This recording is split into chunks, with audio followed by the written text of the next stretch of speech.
You know what is interesting about classic Nintendo games? They're upbeat and fun, and as a kid, I loved playing all sorts of games made by Nintendo. But every once in a while, there is one level, one instance that just rubs you the wrong way. Tonight, we are looking at the 10 creepiest levels in classic Nintendo games. Coming in at number 10 on our list, Restricted Laboratory, Metroid Fusion for the Game Boy Advanced. Released in 2002 as the fourth installment of the series, this action-adventure side-scroller follows Samus Aran, who is sent to a space station to investigate a new threat known as the X-Parasite. But once Samus reaches the restricted laboratory, she is faced with an infected version of herself, known as SAX. As creepy as this character is, SAX not only looks like a dead version of Samus, but also stalks her, while Samus must hide to avoid this parasitic version of herself. Number 9. Out of This Dimension, Star Fox for the Super Nintendo. Star Fox was a revolutionary game for its time, as it utilized the Super FX chip, which allowed for some really cool 3D graphics. But, oddly enough, in this game, there was a hidden, secret level. Upon completing the first level on level 3 difficulty, Fox and his team traveled to an asteroid belt. If Fox destroys the right asteroid and flies into a phoenix that appears, he is sent to a level that doesn't even exist on the map. It is a distorted world with close to no enemies, with a final boss that is a slot machine. There is no escape to this level, as even defeating the final boss just lets you play with the letters that say, "The End." The only way out is for the player to reset their game, all while various unsettling music plays in the background. Here is a clip. Number 8.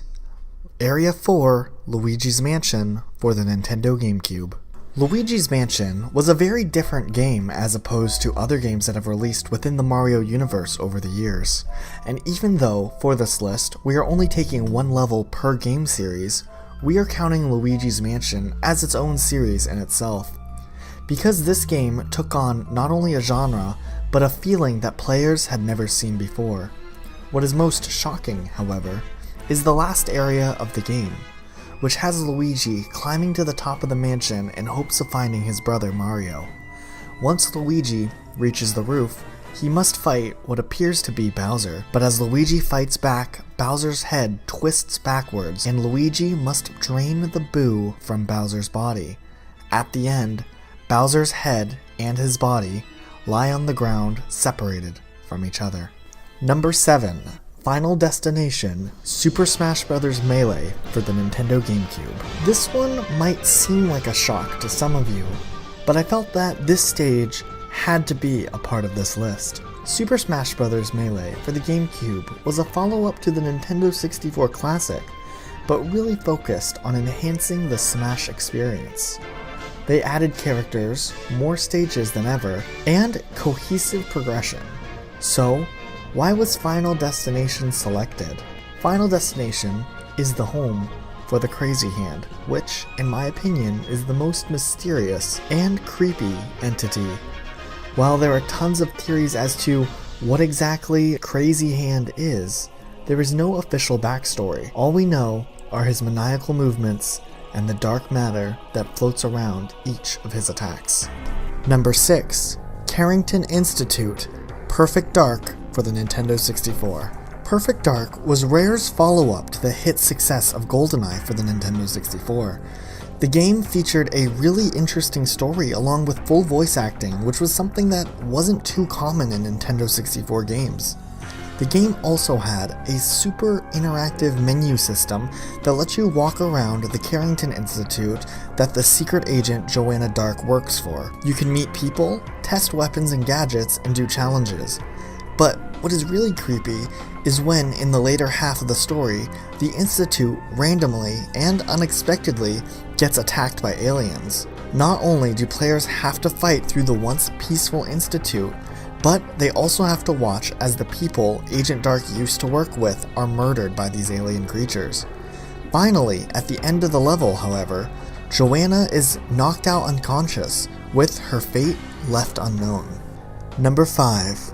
Creepy Castle Donkey Kong 64 for the Nintendo 64. Donkey Kong 64 was Rare's take at the Donkey Kong franchise in 3D. Heavily inspired by aspects from Banjo-Kazooie, this game focused on adding more worlds and more playable characters in this collect-a-thon platformer. We decided to include Creepy Castle on this list because of the dark feeling of this level as a whole, and the environment. The music, which is one thing Rare had always excelled in, was extremely fitting, and it was just over-the-top spooky. On top of that, the final boss is a cutout of King K. Rool, which, as a kid, made me feel off-put. Why was it a cutout? What is hiding behind the mask of fake King K. Rool?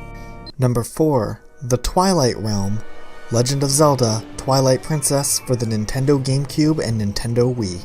We wanted to include an entry on this list that represented one of the creepiest moments in the Zelda franchise. Now Termina had a very close second from Majora's Mask, but because of the one level per game series rule, we elected to represent the Twilight Realm from Twilight Princess. The whole idea of a darkness taking over, changing people, scaring them, and instilling the idea of fear amongst NPCs in a world, there is nothing upbeat or happy in the Twilight Realm, as we see Link become converted into a darker state when he enters Beast Mode. This can still be compared to the feelings players may get when they play Majora's Mask. This cutscene featuring Dark Link really secured the place for Twilight Princess on this list. Number 3. Big Boo's Hunt Mario 64 for the Nintendo 64. When the Nintendo 64 first came out, Mario 64 was one of the launch titles for the system. So for the first batch of players, most people started with that game. The game featured tons of upbeat and bright, colorful worlds, and it was the first time players kind of got to experience something of that scale in 3D. But it also meant that Big Boo's Haunt would be the first scary level that first time players would encounter.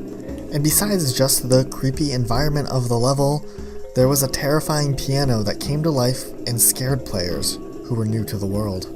And since Mario 64 set the standard for 3D platformers as a whole, it's safe to say that Mario 64 also set a standard for spooky things in 3D platformers in the future.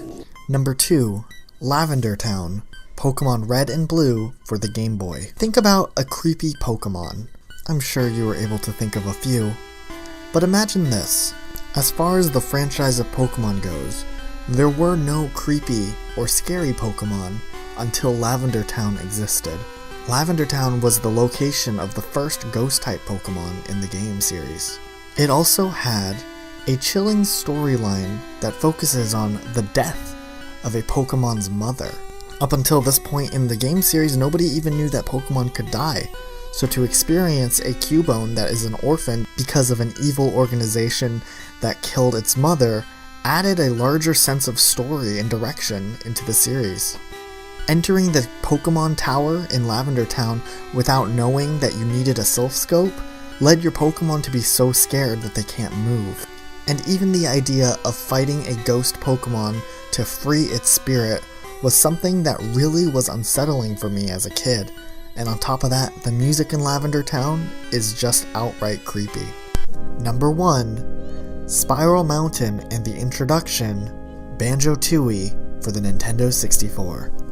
This might leave some viewers upset that this made my number 1 pick, but remember that this is my own subjective list. And since I'm just someone who's talking on the internet and made this list based on my own opinion, I've used my own opinion to choose this as number 1. As a kid, I'd played a lot of Banjo-Kazooie, and I loved it, but I wasn't very good at it. I didn't know how to navigate levels and get further in the game. I kinda just played whatever I was able to play. So a lot of me playing Banjo-Kazooie meant me running around Spiral Mountain and just kind of watching the intro to the game over and over again. I wasn't very good because I was still really young when this game was out. So upon booting up Banjo-Tooie for the first time when I rented it from the Blockbuster, I was terrified by the introduction to the game. I found out that Spiral Mountain looked completely different and it was much darker. I found out that Goggles had died and there was like the hole in the ground, and just the spooky introduction as a whole really creeped me out. And I was young enough where I wasn't the best at reading even at that point, so I didn't even know what was going on with the story. I just knew that a character from the last game had died and everything was dark and creepy. So for that reason, I subjectively put this as number 1 on my list for the creepiest level in a classic Nintendo game. Not happy with our list? Leave a comment down below with what game you would pick for number 1 on your personal list. And make sure you subscribe and turn notifications on so you can get notified every time a new upload comes out.